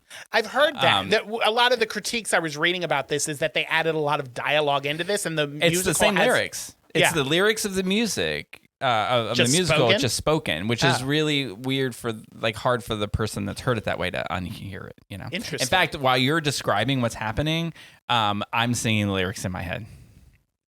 Oh, very nice. You can sing them out loud while I'm talking. Well, I mean, because Be a nice layering effect. but I mean, it's not when you Caitlin will said fix it in post. you said he met Angel, and I said, and in my head I said, play in her 10-gallon pickle tub, which is the lyric from La Vie Boheme. Yes. So Mark goes out to look for Tom Collins, and while he's doing that, Roger sings a song about his dead girlfriend April, and meets Mimi. I can't What? with your description. She did. It's one of the best songs in the whole show. He sings I one know, song, I'm Glory, gonna and it's get to amazing. that, because it's You're two like, songs hey, that lead into each other. He sings a song about his dead You girlfriend. have one song, Glory, and Light My Candle. I will say during they filmed a scene because they do a flashback while he's singing one song, Glory, of April. They filmed a scene of her with her wrist slit in the bathtub, and after Chris Columbus watched it back, and he goes, "That's a little too much." Oh, really? Yeah, let's pull back on that one. Which is funny in a show about dying and AIDS. He was like, "Suicide's a little too much." It's wanna put interesting off the because this lyric is not because they took the first song out when he's singing the intro. Yeah. In that first song, he says, close up on Roger, his girlfriend April left a note saying we have AIDS before slitting her wrist in the bathtub. And then they took that out of that, and then they didn't show it there either. Yeah. So nobody knew unless you saw the stage version that she slit her wrists and died. Well, I mean that she died, but you don't know how she died. Do you want to say anything about those two songs that you particularly like? They're wonderful. They're wonderful. I do like Light My Candle's one of my favorites. What's her name? I will say is incredible in this. Rosario Dawson. I incredible. love her. Yeah, she's fantastic. Yeah. I love her in anything she does. She's one of those actresses, if she's in something, I'm like, oh yeah, I'll see it for her. Mimi is a drug addict. Roger is a former drug addict. So he instantly hates her. No. He's very she comes on hard to him. And he's like, I don't know, I don't want to get involved with somebody who does that stuff. Love it. Yeah. When she busts in the window, are we at Take Me Out now, or are we not hit Oh there no, yet? that's way later. That's okay, not never right now. mind. I'll save it. So it's Christmas morning because as the movie stated earlier, are we reaching the time where I need to speed it up? I'm just laughing because we're like in the first third of the movie and we're an hour and 30 minutes in. We'll speed it up. We'll do the abridged version. Everyone dies. We're done. Christmas morning, because as you said earlier in the song, it was Christmas Eve. It's Christmas morning. Mark and Roger wake up. We forgot to mention they had no power. They cut the power on the buildings. They wake up. They have power Christmas morning. Miracle. You know the weird thing about it though, when the power went out. So this happens in the Broadway shows. The power goes out, and so they take all like Roger's old movie band posters from gigs that he had. His CBGBs, and they're burning them and they burn them in the trash can to stay warm. But in the movie version, like everyone who lives on this street is burning trash in the trash can and then throws it out the window. Like, that's not how you stay warm. It's also, I mean, like, how does your community not burn to the ground? Right? Don't you remember the Great Chicago Fire of, I want to say 1850? I'm not entirely sure of the year. Well, I mean, yeah. But that was a cow that knocked over like a lantern or something. I'm not even making that up. That's how the Chicago Fire started. What? A cow kicked over a lantern or something. Is it just some heifer lady or a real cow? And everything was built of wood, so it just went up. And they're like, we will rebuild, but not with wood. Yeah. Didn't the set look very like soundstage to you? In the movie? Entire movie? Yeah. Yeah. It looks very industrial and it looks very, I don't remember it looking that way, but it looked like it could have been filmed in that New York street of Hollywood studios. Yeah. Yeah. It does. Yeah. Or like Little Shop of Horrors. Yeah. Good movie. So Tom Collins comes in and he's got money, and he's got money from Angel. By the way, we should do that movie. That was a good movie. What movie? Little Shop of Horrors. I love that one. Let's find something gay about it. We're gay and we love that movie. That's gay. Oh, it was written by Alan Menken. Ooh, it was. Yeah. Alan Menken wasn't gay. Yeah, he was. No, the other one was. All right, we're looking this I'm pretty sure. It's Alan Menken and Howard Shore. Howard Shore's gay. Alan Menken's not gay. Although he did have a wicked mullet in the 90s when he accepted his Oscar. Is Alan Menken, the first thing that popped up, is Alan Menken a Democrat? I'm sure Is it okay for me to like this show? Anyway, while you're looking that up, Tom Collins introduces them to Angel, which is where he got the money because he brings booze and funds for them. And Angel sings "Today for You," where she plays the drumsticks on everything in the apartment, the tables, the pipes in the ceiling, and all that good jazz. Yes. Howard Ashman. Howard gay. Sure. Howard Ashman, the brilliant lyricist who co-wrote. Ashman. Alan Menken. Yeah, Alan Menken is straight. Howard Ashman is gay. Okay. They did a documentary on him. It's on Disney Plus. Maybe we'll talk about that. Okay. I don't know. We'll do Disney everything. I'll have to re-up my Disney Plus. I canceled that. So in the song, this cracked me up. Angel is singing about how she got the money, and it was because there was a rich old lady who couldn't sleep because her neighbor's yappy dog wouldn't shut up. So she hired Angel to kill the dog. And she did, and got the money. We will find out later the connection of this dog. Angel didn't like kill the dog. Angel just drove the dog crazy, so the dog like jumped off the balcony. Yeah. Like he was playing his drums, and then it made the dog jump off the balcony. Yeah. I mean, it's not okay. I'm pretty sure on Law and Order they would have convicted Angel of something. I mean, as I'm saying the words out loud, I'm kind of like, that wasn't cool. Defend the dog murderer. So Maureen, while they're in the apartment, Maureen calls and needs Mark's help. And Mark, who is still in love with Maureen, like a little dog, goes running after her, even though she dumped him. He gets to where they're doing she's doing her show, but Maureen is not there. But Joanne is. This is the first time, I take it, that Mark has met Joanne. Maureen is this free spirit who basically uses people. She's always number one. Everybody is a backup singer in her world. So they sing Tango Maureen. I will say this. I don't understand why Joanne is mad at Mark. Because it's not like he called Maureen and said, "Oh, can I come help you?" And she dumped him for Joanne. So I don't understand why Joanne is mad in that song at Mark. Yeah, I mean, they haven't given us the whole story, but having been in a situation like that, so there was somebody who was kind of with somebody, and then they kind of left that person to be with me. That other Did you hate person the other person? Well, they had some not so nice things to say about me. Yeah. So I kind of was like, Eh. I mean, I don't. In a situation like that, I think the person who leaves the person to go to somebody else, that's their decision. Yeah. You know, it's like that's where that all lies. Yeah, It had that's what nothing I'm to saying. do- I don't didn't do understand why anything. Joanne was mad at Mark about that. Yeah. Anyway, Mark cannot dance. And I don't mean Mark the character. I mean Anthony Rapp, who plays Mark, has no rhythm. Which is weird. Because you can sing, but you have no rhythm. And you're a Broadway star. Yeah. But it is the worst dancing I've ever seen in my life. It is weird. From anybody. It's very awkward. I don't know if maybe that's what he's going for. Like, oh, my character is an awkward person who can't dance, but I don't care for it. It just adds to the list of things I like about you, as Mark. many times in his life as he's had to do that particular dance. Yeah. I mean, Why can't you- 8 shows a week. Why can't you do it 10 better? years. It just makes no sense. I still appreciate you, Anthony. So they have the little tango marine. And then we get to that point where you talked about where Angel and Tom Collins were going to an AIDS support group, and Mark joins them, and he's like, "Oh, I don't have AIDS. Oh, I'm just here to record you as you die."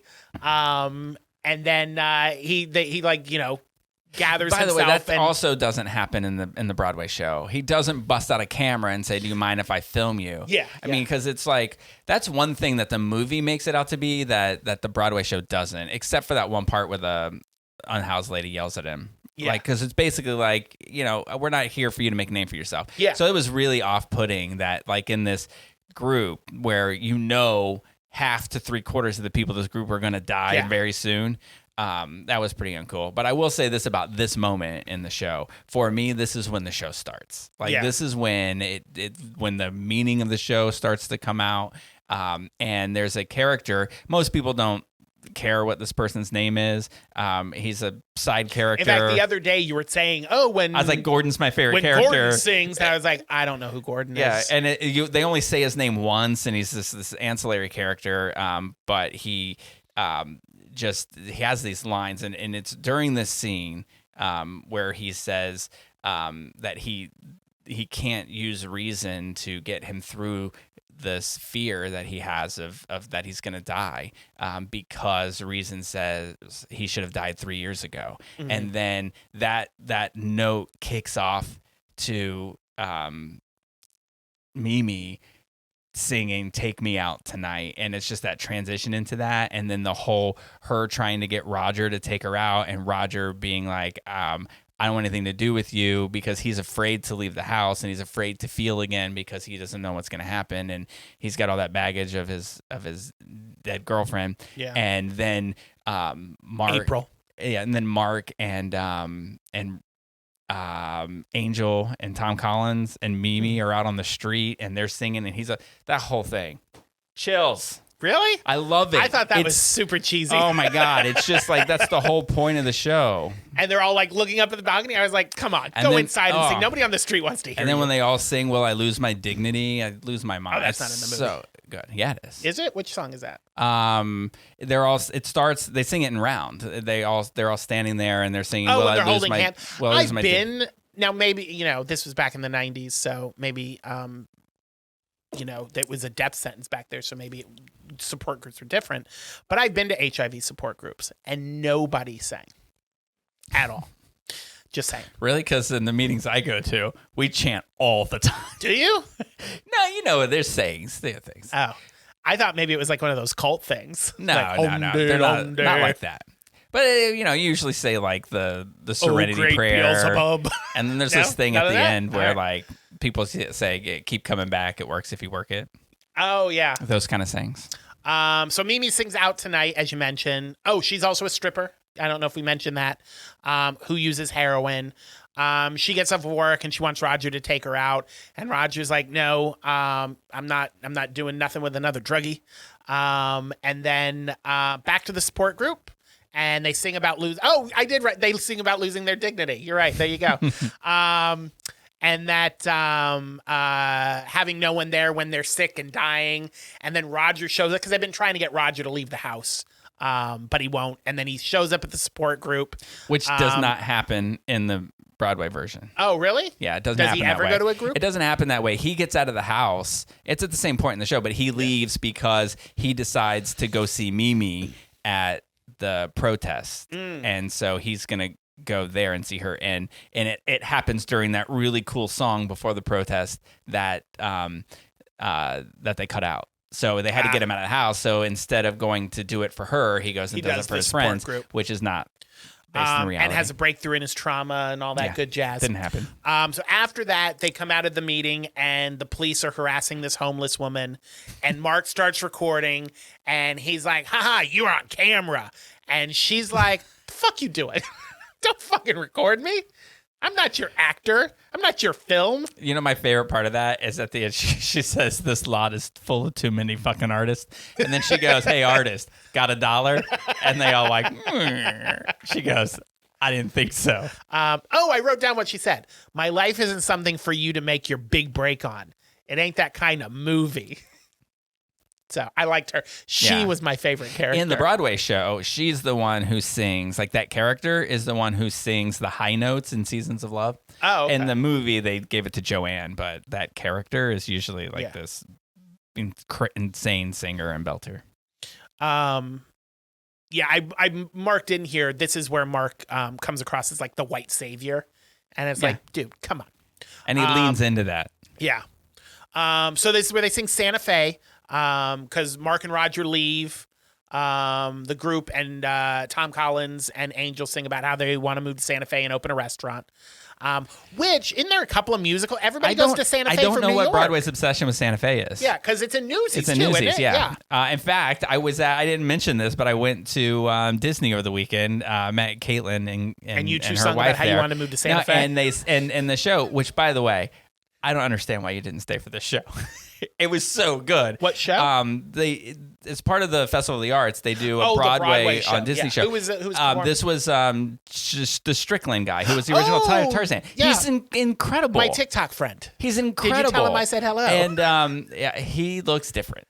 Does he? He looks different. Explain. What do you I'm mean? not going to explain because it's not going to make me sound good. Oh. But he just looks different. We'll talk after the show. So he was in it. What did he and do? then the original Aladdin. Me too, girl. The original Aladdin on Broadway was in it too. And then I leaned to Jen and I was like, how long ago was this? How long ago did Aladdin open on Broadway? But that's got to be 25 years ago. Good. Yeah. I could have, but they He won a sang, Tony. They sang, He won a Tony. Yeah? Yeah. Oh, wow. They sang that song Santa Fe as a duet. It was incredible. Oh, wow. Yeah, that was stunning. Like watching that show, I would go every day if I didn't have to do other things. Like I would leave here right now and be like, gotta go see this show. They're so good. Anyway. Yeah. I misread my notes. They sing Santa Fe when everybody's there. Then Mark and Roger leave, and then they sing I'll Cover You. Great song. By the way, I just want to throw it out there that the guy who plays Tom Collins is Jesse L. Martin, who was in Law and Order. Law and Order, yeah. For years. And he's in a new show called The Irrational on NBC that I watch. And he is so talented. I love him. He's fantastic. Then we go to Maureen's show, which is, hold on, I wrote it down here. Stupid. The song is stupid. The show is stupid. I know it's supposed to be because it's one of those stupid, ridiculous, stupid, artsy shows, but I hate it. I will say this. It's so dumb, and I love Idina Menzel. Yeah. But I hate that song. I do have to. I mean, I think it's okay to say that because it's like no offense, unless she wrote it in a workshop, but I don't think she did. So here's the thing about it: there are moments of that. Like when I was a kid watching it, I loved everything about it. I'm like, she's so cool. And she's then really sticking it to the man. Yeah, and then I was watching it this time, and I was just like. I wanted to sing Kids from Bye Bye Birdie. Like, I don't know what's wrong with these kids today. Anyway, when she has the lyrics, when she sings A Leap of Faith, that's beautiful. She's very talented. And there are super parts talented of this thing that are really cool. But when she does I do like when she gets the crowd to moo, though. That's it. I quit. Oh, did I steal your thunder? How could you like that? That was the beginning That was the initial, like, hey, let's get the audience to participate. It's because they do it in the Broadway show, right? And then she's like, moo with me. And then they turn the lights. She's like, come on. And she starts pointing at people in the audience, saying, moo with me, and makes the audience. The show? Yes, forces audience participation on people. Oh. Not appreciated. Sorry, you hate that part. I liked, maybe because I was watching from the safety of my home. I liked when she made the people in the film moo. Yeah. Now that's fine because it's there. Now if she made the other actors on stage moo with her, absolutely. But when she started pointing at people in the audience and saying, you need to moo now. Yeah. I feel like I mean, if Idina Menzel pointed to me and told me to moo, I'd moo for her. I would have just yelled back, I'm working on it. Leave me alone. Oh, you'll get there. So the cops start getting more aggressive from the mooing. People start throwing things, and then the cops start arresting folks. People start getting more aggressive from the mooing. Bet you didn't have that on your bingo card.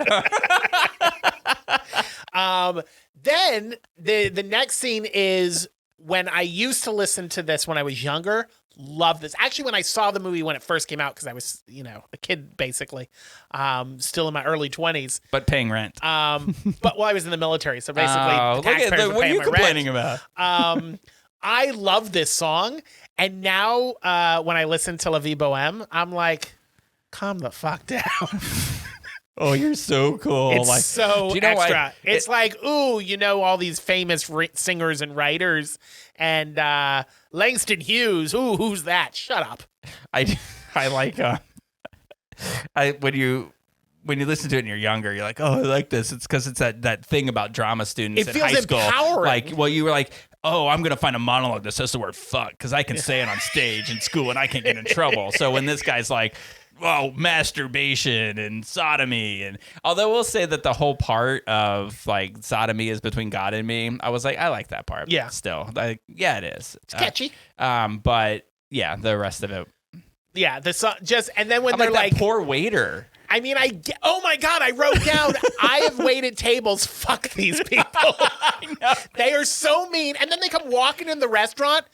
You don't walk in with 20 people and expect to be sat. And then when he says, do not put the tables together, and they put the tables together, I was like, I call the cops. I don't care if I'm a Karen. Get the fuck out of my restaurant. Anyway, they sing. I wish that we knew each other 20 years ago and that we had a podcast 20 years ago and we were like, good, I love that. It's like, we would have totally loved it. Like, oh my God, they're so edgy. I wish I hung out with them. Let's move to New York and hang out with these people. Like, you stupid kids. But the part where they're like, they sing and then they all look at the camera and they're like, act up, fight AIDS. And I was like, I guess that works when you're in an audience, yelling at an audience. Who are you yelling at? Chris Columbus? Act up, fight AIDS? He's like, dude, I am. I'm making the damn movie. What do you want from me? Also in the song, we find out that the dog that Benny killed belonged to Benny's... that Angel killed. Oh, that Angel killed belonged to Benny's in-laws. His wife, his Muffy, wife's mom. Allison. Yeah. There you go. Mark still can't dance. Learn that from this part. And then the waiter reading their order back to them. Come on, order some normal food for God's sake. Tofu dogs and fucking vegetarian tots or whatever the fuck they were ordering. The only thing that could make you more angry is if they had to drink out of paper straws. It's just like, does no one eat normal food? That's not artsy to be like, I'm not going to eat your chicken nuggets. Fucking. I think they took a part of this out. Did they say the thing about in the movie? I can't remember. It says something about a tofu dog platter and two pastas with meatless balls. And then somebody goes, ooh. And then he stands up and says, it tastes the same. And then somebody says, if you close your eyes. Yeah, that's all. Okay, that's all in the movie? Yeah. Yeah. All part of that disgusting order. I would eat nothing in that restaurant. Although they did have wine and beer, which I'll partake in that. So they sing, they're dancing around, and then we find out Mimi also has AIDS because AZT break. Well, because everyone's pagers go off because it's, the 90s and you have pagers and there's like timers on them. So that reminds everybody because the regimen of AIDS medication back then was terrible for your body, but it was also very intense. Like lots of times a day you were popping pills, right? And so I remember my uncle back in the 90s because he had AIDS, and he would come and he would have like 17 or 18 pills he'd have to take every day. Yeah. And so which is why they called it a cocktail back then, because there was a lot of different things. So the pager goes off and like 80% of the cast is like, oh, time to take your pills. AZT break. That's all I have. Every time I have to take my medication in the morning, I open my little pill bag. AZT break. Okay. I can't believe that we're laughing about that the way that we are. We're like, it's okay. I don't mind taking the pills. Keeps me alive. It's the way you said it. So, we're getting awfully close to 2 hours here, so we're going to run through this real quick. Or we could just tell people, now go watch it and figure out what happens. Montage break in the singing. Oh, it's New Year's Eve. Yay, we made it to New Year's Eve. We haven't even made it 1 week in this 1 year long show. Well, the rest of the year goes by pretty quickly. Yeah, the first week there's a lot going on. Mark gets offered a job for selling his footage because he recorded when the cops were busting up Marines' protest. Buzzline. But what? Buzzline. Alexi Darling. Oh, I didn't realize. I forgot. I have no idea what you're talking about. He gets a job with Buzzline, and his agent is Alexi Darling, who is played by Sarah Silverman. Yes. So cameo is Sarah Silverman. And Joanne and Maureen go with him because Joanne's going to be his lawyer. And they ask Maureen to not come in there because she has to make everything about her. And she gets all pissy.